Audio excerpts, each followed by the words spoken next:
وعلمه من البيان ما لم يعلم فسبحان الذي لا يحصى امتنانه باللسان ولا بالقلم أما بعد فقد قال الله تعالى في كلامه المجيد والفرقان الحميد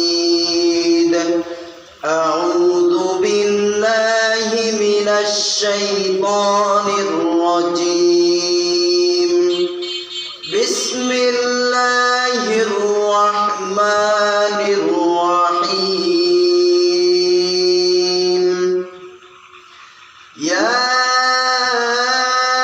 أيها الذين آمنوا هل أدلكم على تجارة تنجيكم من عذاب أليم وقال رسول الله صلى الله عليه وسلم فقال دلني على عمل أعمله يدنيني من الجنة ويباعدني من النار قال تعبد الله لا تشرك به شيئا وتقيم الصلاة وتؤتي الزكاة وتصير ذا رحمك وقال تعالى إن الله وملائكته يصلون على النبي يا أيها الذين آمنوا صلوا عليه وسلموا تسليما اللهم صل على سيدنا مولانا محمد وعلى آل سيدنا شافعنا محمد اللهم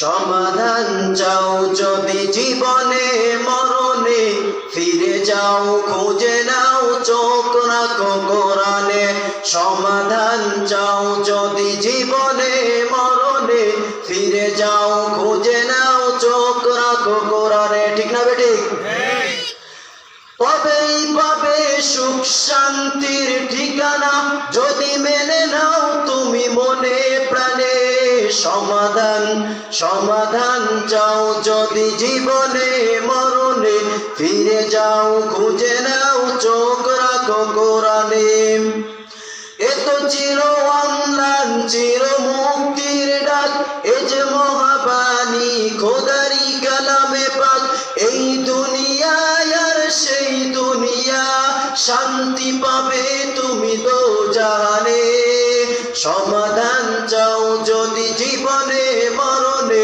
ফিরে যাও খুঁজে নাও চোখ রাখো কোরআনে ঠিক না বেটে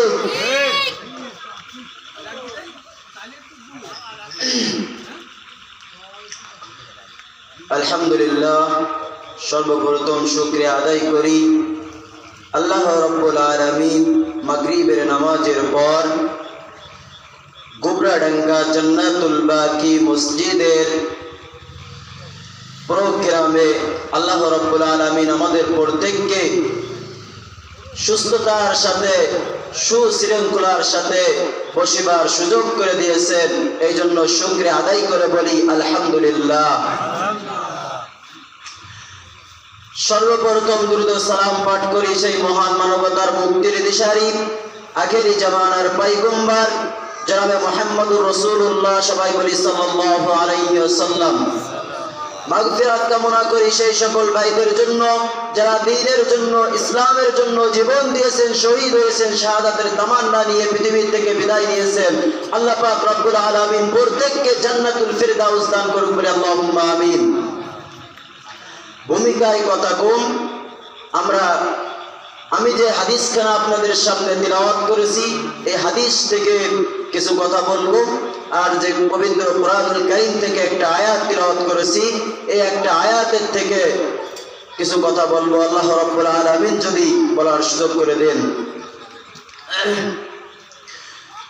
আল্লাহ রাব্বুল আলামিন পবিত্র কোরআনুল কারীম নাজিল করলেন। পবিত্র কোরআনুল কারীম নাজিল করলে বললেন, যালিকাল কিতাবু লা রাইবা ফীহি। আল্লাহু আকবার। আল্লাহ রাব্বুল আলামিন যে কোরআন নাজিল করলেন, আল্লাহ রাব্বুল আলামিন বলে দিলেন, আমি তোমাদেরকে এমন একটি গ্রন্থ উপহার দিয়েছি। আমি তোমাদেরকে এমন একটি গ্রন্থ উপহার দিয়েছি যেই গ্রন্থের ভিতরে একটু ভুল নাই, মোটেও ভুল নাই, বিন্দু পরিমাণ সন্দেহ নাই। কথা ঠিক না বেঠিক? তাহলে আল্লাহ রাব্বুল আলামিন বললেন, এই পবিত্র কোরআনুল কারীম আমি তোমাদেরকে দিয়েছি, এই কোরআনুল কারীমের ভিতরে ভুল নাই। আপনারা জানেন বিগত 15 বছর ধরে এই জালিম সরকার আমাদেরকে কোরআন থেকে ভালোভাবে কথা বলতে দেন নাই দেশে। অথচ আল্লাহ রাব্বুল আলামিন বললেন, এই কোরআন তোমাদের জন্য হিদায়াত। এই কোরআন থেকে যদি তোমরা হিদায়াত গ্রহণ করো তাহলে তোমরা প্রকৃত হিদায়াত পাবে। অথচ বিগত এই 16 বছরে জালিম সরকার আমাদেরকে কোরআন থেকে দূরে রাখেছে। কথা ঠিক না বেঠিক? ভালোভাবে কোরআনের কথা পর্যন্ত বলতে দি নাই। যুগে যুগে যারা ইসলামের দাওয়াত দিয়েছে তাদেরকে বাধা দিয়েছে ইসলাম বিদ্বেষীরা। আমার আপনার নবী, কলিজার টুকরা নবী জনাবে মুহাম্মদুর রাসূলুল্লাহ, সবাই বলি সাল্লাল্লাহু আলাইহি ওয়াসাল্লাম। যখন আমার আপনার নবী মক্কার মুখে যখন দ্বীনের দাওয়াত দিলেন, তখন মক্কার কাফেরেরা, এমনকি নবীজির চাচা আবু জাহেল পর্যন্ত নবীজিকে কষ্ট দিতে দ্বিধাবোধ করি নাই, করছে। তাহলে এখান থেকে আমাদের একটু শিক্ষা নেওয়ার দরকার। এখান থেকে আমরা কি শিক্ষা নিব? যে আমরা আজকে যারা দ্বীনের রাহাবার, আমরা যারা আজকে দ্বীনের দায়ী, আমরা যারা পবিত্র কোরআনুল কারীম থেকে কথা বলি আর হাদিস থেকে কথা বলি, আমাদের কথা হতে হবে 1 নম্বরে হক কথা। কারণ আমরা যদি মানুষের কাছে হক কথা না বলি, কে বলবে? বলার কেউ আছে? আলেম উলামারা যদি হক কথা না বলে তাহলে আপনাদেরকে কে হক কথা বলে শোনাবে? এই জন্য আল্লাহ রাব্বুল আলামিন বলেন, আল্লাহ নবী সাহাবীরা নবীজি সাল্লাল্লাহু আলাইহি ওয়াসাল্লামকে জিজ্ঞাসা করলেন, ইয়া রাসূলুল্লাহ, ইয়া রাসূলুল্লাহ, আপনি আমাদেরকে এমন একটি আমলের কথা বলে দেন, আপনি আমাদেরকে এমন একটি আমলের কথা বলে দেন, এমন একটি আমলের কথা বলে দেন, এই আমলটা করলে আল্লাহ রাব্বুল আলামিন এই আমলের বদলতে আল্লাহ পাক রাব্বুল আলামিন আমাদেরকে জান্নাত দান করবেন। আল্লাহ রাব্বুল আলামিন সঙ্গে সঙ্গে সূরাতুস সাফ, এই সূরাতুস সাফটি নাযিল করে দিলেন। আর সূরাতুস সাফের ভিতরে একটি আয়াত আমি আপনাদের সামনে তিলাওয়াত করেছি। এই আয়াতটিতে আল্লাহ রাব্বুল আলামিন বলতেছেন, ইয়া আইয়ুহাল্লাযীনা আমানু, হে ঈমানদার ব্যক্তিরা, হে ঈমানদারগণ, ইয়া আইয়ুহাল্লাযীনা আমানু হাল আদুল্লুকুম আলা তিজারাতিন তুনজিকুম মিন আযাবিন আলীম। আমি তোমাদেরকে এমন একটি বাণিজ্যের সন্ধান দিব, আমি তোমাদেরকে এমন একটি ব্যবসার কথা বলবো, যদি তোমরা এই ব্যবসা করতে পারো তাহলে আল্লাহ রাব্বুল আলামিন তোমাদের জিন্দেগীর সমস্ত গুনাহগুলিকে মাফ করে দিবেন। এখন সুবহানাল্লাহ তো বললেন, সুবহানাল্লাহ বলা তো সহজ, কিন্তু এই আমলটা করা বড়ই কঠিন। তাই যদি না হতো, আজকে আমাদের বাংলাদেশের দিকে তাকান, ইসলামী আন্দোলনের কথা যখন বলা হয় তখন সঙ্গে সঙ্গে হুজুরদের মাহফিলে বাধা। অথচ আপনি যদি একটা আমল যদি করতে পারেন, আল্লাহ রাব্বুল আলামিন নিজেই গ্যারান্টি দিয়েছেন আপনার জিন্দেগীর সমস্ত গুনাহ আল্লাহ রাব্বুল আলামিন মাফ করে দিবেন, যদি বান্দার হক নষ্ট না করে থাকেন। আল্লাহ রাব্বুল আলামিন বললেন, ইয়া আইয়ুহাল্লাযীনা আমানু হাল আদুল্লুকুম আলা তিজারাতিন তুনজিকুম মিন আযাবিন আলীম। হে ঈমানদারেরা, আমি কি তোমাদেরকে এমন একটি ব্যবসার কথা বলে দিব না? এই ব্যবসাটা যদি তোমরা করতে পারো আল্লাহ রাব্বুল আলামিন তোমাদেরকে সংকটে জান্নাত দিবে। ব্যবসাটার কথা কি জানতে চান? আল্লাহ রাব্বুল আলামিন পরের আয়াতে বললেন, তুমিনুনা বিল্লাহ, আল্লাহর উপরে ঈমান আনতে হবে। এখন বলেন তো আমরা কি আল্লাহর উপরে ঈমান আনেছি নাকি? আল্লাহর উপরে কি আমরা ঈমান আনছি বলেন? আল্লাহর উপরে আপনি ঈমান আনছেন কতটুকু? আমি ঈমান আনছি কতটুকু? যখনই ইসলামী আন্দোলনের কথা বলা হয় তখনই টের পাওয়া যায়, তখনই টের পাওয়া যায়। আল্লাহর উপরে ঈমান আনার নাম হচ্ছে আল্লাহর যত আদেশ আছে এই আদেশগুলো সুন্দরভাবে গ্রহণ করা। আর আল্লাহর উপরে ঈমান আনার নাম হচ্ছে আল্লাহর যত নিষিদ্ধ কাজ আছে, আল্লাহ যেইগুলোকে ঘৃণা করে এইগুলোকে আমার আপনার ঈমানদার, যদি আমি আপনি ঈমানদার দাবি করি তাহলে এগুলোকে ঘৃণা ভরে ছেড়ে দেওয়ার নাম হচ্ছে ঈমানদার। তাহলে ঈমানদার কাদেরকে বলে বুঝছেন? আল্লাহ রাব্বুল আলামিন বলেন তুমিনুনা বিল্লাহ, আমি যে আল্লাহ আমি রাব্বুল আলামিন আমার উপরে যদি ঈমান আনতে পারো।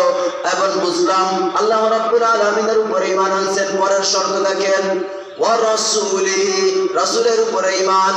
এখন রাসূলের উপরে ঈমানকে আমি আপনি পরিপূর্ণভাবে আনতে পারছি। রাসূলের উপরে যদি আমার আপনার পরিপূর্ণভাবে ঈমান আনতে হয়, রাসূল সাল্লাল্লাহু আলাইহি ওয়াসাল্লাম দাওয়াত দিবেন। এই পৃথিবীতে যতগুলো নবী রাসূল এসেছেন প্রত্যেকটা নবী দ্বীনের দাওয়াত দিবেন, প্রত্যেকটা নবীর দাওয়াত ছিল ওয়ালাকাদ বা'আসনা ফি কুল্লি উম্মাতির রাসূলান আন ইউবুদুল্লাহা ওয়াজতানিবুত তাগুত। আল্লাহু আকবার। প্রত্যেকটা নবী তার জাতির কাছে দাওয়াত দিয়েছেন ইবাদত করো আল্লাহর, বর্জন করো তাগুত। আমাদের সমাজে আল্লাহর ইবাদত করার পরেও মানুষের গোলামি করে কি করে না? আল্লাহর ইবাদত করে, আল্লাহর ইবাদত করার পর আবার তাগুতের গান গায়, আবার তাগুতের গান গায়। আপনি যদি আল্লাহর ইবাদত পরিপূর্ণভাবে করতেন তাহলে ওই নির্বাচনের সময় আপনার ঈমান 2 নম্বর হয়ে যেত না। ওই সময় যারা কোরআনকে সাপোর্ট করে, যারা কোরআনের দল, ওই কোরআনের দলটাকে আপনি সহচরে আপনি তাদেরকে সমর্থন দিতেন। এই জন্য বলা হয়েছে আল্লাহ রাব্বুল আলামিন বললেন তুমিনুনা বিল্লাহ, আমার উপরে দৃঢ়তার সাথে ঈমান আনতে হবে। ওয়া রাসূলিহি, আমার রাসূলের উপরে ঈমান আনতে হবে, আমার বন্ধুর উপরে ঈমান আনতে হবে। ওয়া তুজাহিদুনা ফি সাবিলিল্লাহ, আল্লাহর পথে জিহাদ করতে হবে। আমাদের সমাজে কিছু লোক আছে জিহাদের কথা বললে এরা মনে করে যে জিহাদ মানে বোমাবাজি, জিহাদ মানে যুদ্ধ, জিহাদ মানে ইপ্রিজেন্ট করা। বিভিন্ন রকমের মানুষ অপব্যাখ্যা করে কি করে না। অথচ জিহাদ মানে বোমাবাজি নয়। যারা জিহাদ মানে বোমাবাজি বলে তারা হলো গুন্ডা, এবং এমনকি তাদের চরিত্রও ঠিক নাই, এমনকি তারা অবৈধ জারজ সন্তান। কারণ জিহাদকে ফরজ করেছেন কে? আল্লাহ। আমার আপনার সমাজে জিহাদ নিয়ে যারা ব্যঙ্গ করে, কটূক্তি করে, এদের সাথে আমাদের কোনো সম্পর্ক নেই। এই জন্য বলা হয়েছে ওয়া তুজাহিদুনা ফি সাবিলিল্লাহ, আল্লাহর জমিনে আল্লাহর দ্বীন কায়েম করার জন্য চেষ্টা করা, আল্লাহর জমিনে আল্লাহর দ্বীন কায়েম করার জন্য চেষ্টা করা। দেখেন চেষ্টাটা কেমন হবে? চেষ্টাটা এভাবে হতে পারে আপনি নামাজ পড়তেছেন অথচ আপনি নামাজ পড়ে একা কপাল পাঠাইছেন, আবার আপনার বাড়ি 10 জন আছে, এদেরকে নামাজের কথাও বলেন না। বলেন আল্লাহ বললেন আকিমুস সালাহ আকিমুদ্দিন, সালাত কায়েম করার কথা, আকিমুদ্দিন দ্বীনকে প্রতিষ্ঠা করার কথা, দ্বীনকে কায়েম করার কথা। এগুলো কি করেছেন?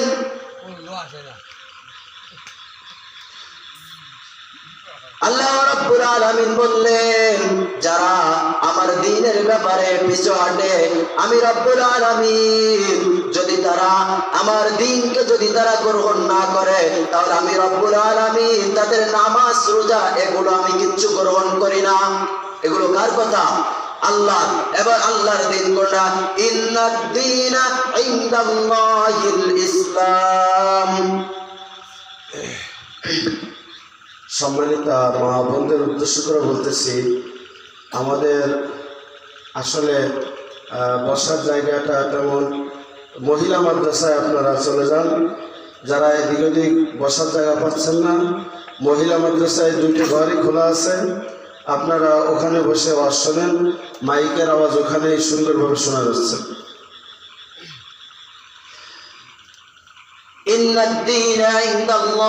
ইসলাম, আল্লাহ পাক রব্বুল আলামিন বললেন এই পৃথিবীতে যতগুলো ধর্ম আছে, যতগুলো ধর্ম আছে, ধর্ম আছে, যা কিছু আছে, আমি রব্বুল আলামিনের কাছে গ্রহণযোগ্য 1 নম্বর ধর্ম হলো ইসলাম। আমি রব্বুল আলামিন ইসলাম ছাড়া অন্য কোনো ধর্ম গ্রহণ করি না। করে ইন্নাদ-দীনা ইনদাল্লাহিল ইসলাম। কত সুন্দর কথা! ইসলাম হচ্ছে পরিপূর্ণ ধর্ম। ইসলামের ছায়াতলে আসেন যে হাদিস কেনা পাঠ করেছি, নবীজি সাল্লাল্লাহু আলাইহি ওয়াসাল্লাম বললেন, ক্বালা তা'বুদুল্লাহ, আল্লাহর ইবাদত করো, আল্লাহর ইবাদত করো, আল্লাহর ইবাদত করো, লা তুশরিকু বিহি শাইআ। আল্লাহর ইবাদত করবে, তবে আল্লাহর ইবাদতের সঙ্গে কোনো কিছুকে শরীক করবে না। এখন দেখেন আমরা আল্লাহর ইবাদত করি কি করি না? নামাজ পড়াটা কি আল্লাহর ইবাদত নাকি? নামাজ পড়াটাও আল্লাহর ইবাদত। রোজা করাটাও কি আল্লাহর ইবাদত না? তাহলে রোজা করাটাও আল্লাহর ইবাদত। হজ করাটা কি আল্লাহর ইবাদত না? হজ করাটাও আল্লাহর ইবাদত। তাহলে নামাজ, রোজা, হজ, যাকাত এগুলো আল্লাহর ইবাদত। এগুলো কি আল্লাহর ইবাদত না?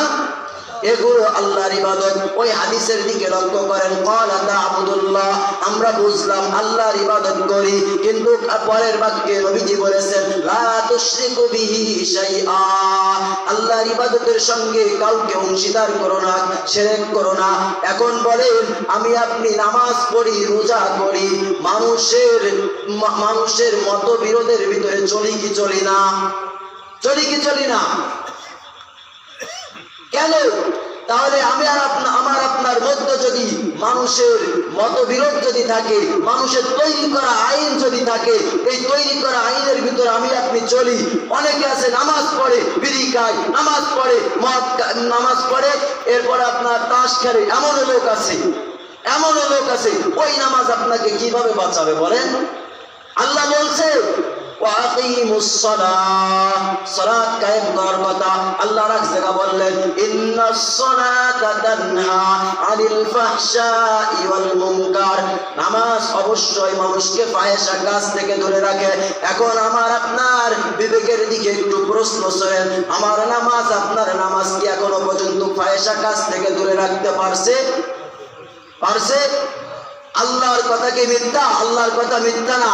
আল্লাহ বললেন কি ওয়াকিমুস সালাহ, সালাত কায়েম করো। যদি আপনার সমাজে যদি সালাত কায়েম থাকতো, আপনার রাষ্ট্রে যদি সালাত কায়েম থাকতো, আপনার গ্রামে, আপনার বাজারে যতগুলো মসজিদ আছে, এরপরে যেখানে সেখানে যতগুলো মসজিদ আছে, যখনই আযান হতো প্রত্যেকটা মানুষ ওই মসজিদে চলে যেত। এখন দেখেন আমার এদিকে আজান হচ্ছে, অন্যদিকে আজান হচ্ছে, অথচ মানুষ যে কাজ করতেছে কইরেই যাচ্ছে, এদিকে খেয়াল নাই। এজন্য সংকটে বলে দিই, এই দেখেন একটা আমল করতে পারলে আল্লাহ রাব্বুল আলামিন কে বললেন ইয়াগফির লাকুম যুনুবাকুম ওয়া ইউদখিলকুম জান্নাতিন তাজরি মিন তাহতিহাল আনহার। যদি তোমরা আল্লাহর উপরে ঈমান আনতে পারো, রাসূলের উপরে ঈমান আনতে পারো, ওয়া তুজাহিদুনা ফি সাবিলিল্লাহ, আল্লাহর পথে তোমাদের জান এবং মাল দিয়ে লড়াই করতে পারো, জিহাদ ফি সাবিলিল্লাহ, জিহাদ ফি সাবিলিল্লাহর পথে সংগ্রাম করতে পারো, আন্দোলন করতে পারো, তাহলে আল্লাহ রাব্বুল আলামিন কতগুলো সুসংবাদ দিয়েছেন দেখেন। তার মধ্যে একটা ইয়াগফির লাকুম যুনুবাকুম, এমনকি তোমাদের জিন্দেগীর সমস্ত গুনাহ আল্লাহ রাব্বুল আলামিন মাফ করে দিবেন, যদি তোমাদের আমলনামায় বান্দার হক যদি ফাঁকি দেওয়ার অভ্যাস না থাকে। অনেকে আছে বোনের জমি বোনকে বোঝায় দেয় না, অনেকে আছে, এইগুলো কিন্তু বান্দার হক। এইগুলো যদি আপনার ভিতরে থাকে, ওই একটা আমল করলেও কাজ হবে না, কাজ হবে না। কারণ বান্দার হক, বান্দার সাথে সম্পর্ক, আল্লাহ তাআলার সাথে এটার কোনো সম্পর্ক নাই। হকুল্লাহ হকুল ইবাদ, হকুল্লাহ আল্লাহর হক, আল্লাহর হক আপনি যেখানে আল্লাহর হক যে কোনো ভেবে আল্লাহ তাআলা আপনার একটা ভালো কাজের ওসিলায় মাফ করে দিলেও দিতে পারে, কিন্তু বান্দার হক আল্লাহ কখনো মাফ করবে না। এই জন্য আমার আপনার ভিতরে যদি বান্দার হক ফাঁকি দেওয়ার অভ্যাসটাকে, এই অভ্যাসকে আমরা দূর করে দিব, পারবো না ইনশাআল্লাহ?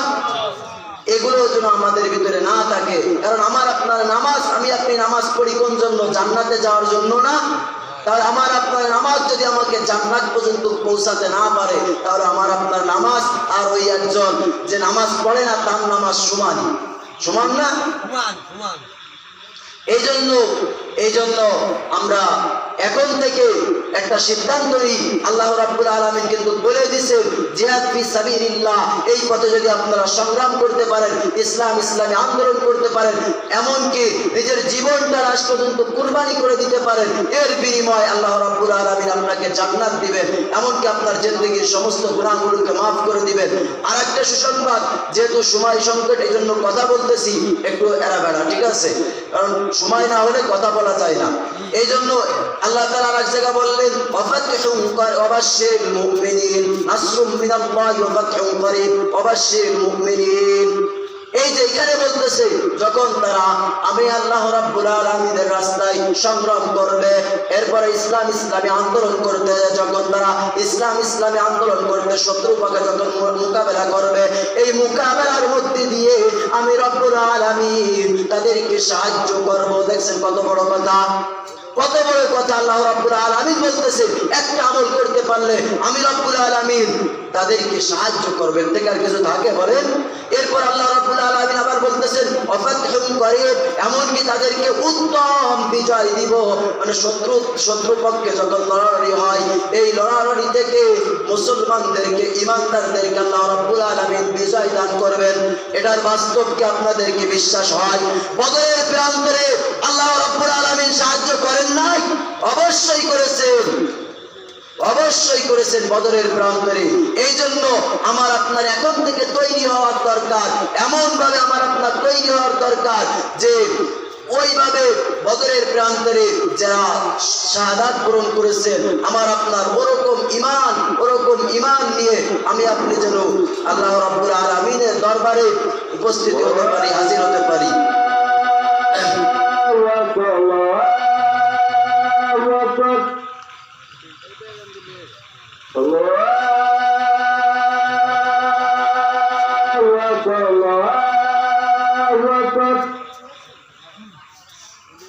أشهد أن لا إله إلا الله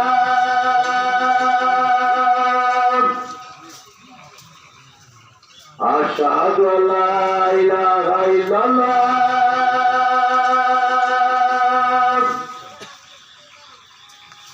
أشهد أن محمدا رسول الله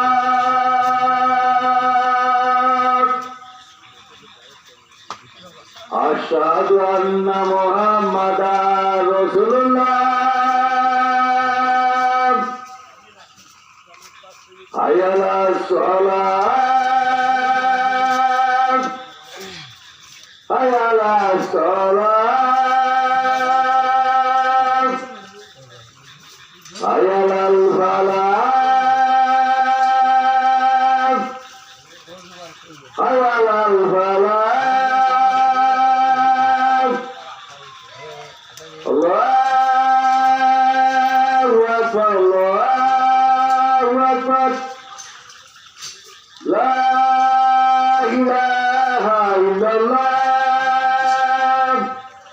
আলহামদুলিল্লাহ, আমরা নামাজের জন্য প্রস্তুতি নিই। যেহেতু আজান হয়ে গেছে, এজন্য আমরা নামাজের জন্য প্রস্তুতি নিই। আল্লাহ পাক রব্বুল আলামিন যেই কথা বলালেন, এই কথাগুলো রব্বুল আলামিন যেন আমাকে সর্বপ্রথম আমল করার তৌফিক দান করেন, এবং যারা শুনলেন প্রত্যেককে যেন এই কথাগুলো, এই আমলগুলো যেন রব্বুল আলামিন করার তৌফিক দান করেন বলে আমিন। তৌফিক দেওয়ান, আলহামদুলিল্লাহ রব্বুল আলামিন।